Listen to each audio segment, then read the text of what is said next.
This is a clip from Michael Brooks from March 9, 2020.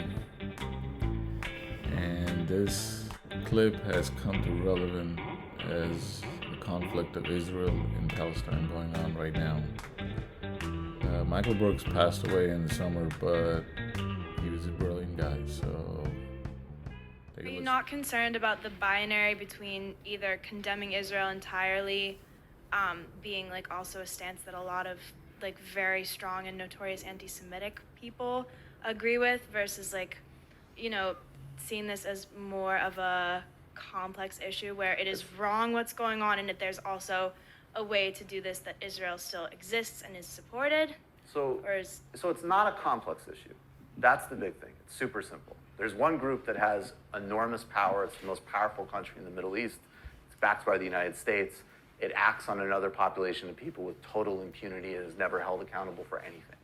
So there's no symmetry in the relationship, period. And just as like a thought experiment, IDW people, if we know that if somehow a population of Jewish refugees ended up in West Bank and Gaza, and an Arabic government in Jerusalem and Tel Aviv had an open-air prison in what, Jewish Gaza, which they bombed with white phosphorus, they killed civilians indiscriminately, and they had no provisions for medicine.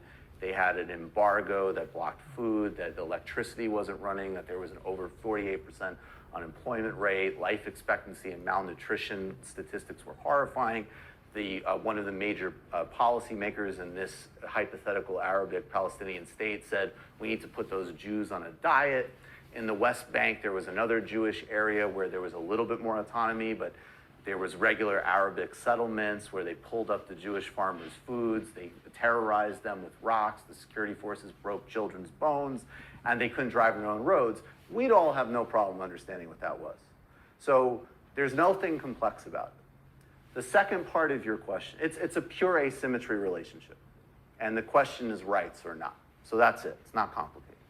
The second part of your question, at this point, there's always going to be crackpots who are anti-Semitic who condemn Israel. That's not what drives the movement, particularly in the United States. If you work around most people who are concerned with this issue, it's actually populated with a lot of Jewish people. The real question we have to ask is, why is it that AIPAC is hosting an information minister for Slobodan Milosevic? Why is it that there's relationships between the Israeli government and far-right parties in Europe? Why is it that Benjamin Netanyahu's son is posting borderline alt-right memes? Why is it that Israel is an alt-right state, even though it is from the descendants of the victims of one of the greatest crimes in history? That's a serious question. And that's inseparable from the racism of the project, which goes back to the first part that we have to solve. But thank you. Shalom. And I am serious about it coming from Jewish values. Like Tony Judd, my reading, to the extent I do, which I actually do have some connection to that in a religious sense, it's unacceptable for me. But yeah, no, I know. We'll but it's not complicated.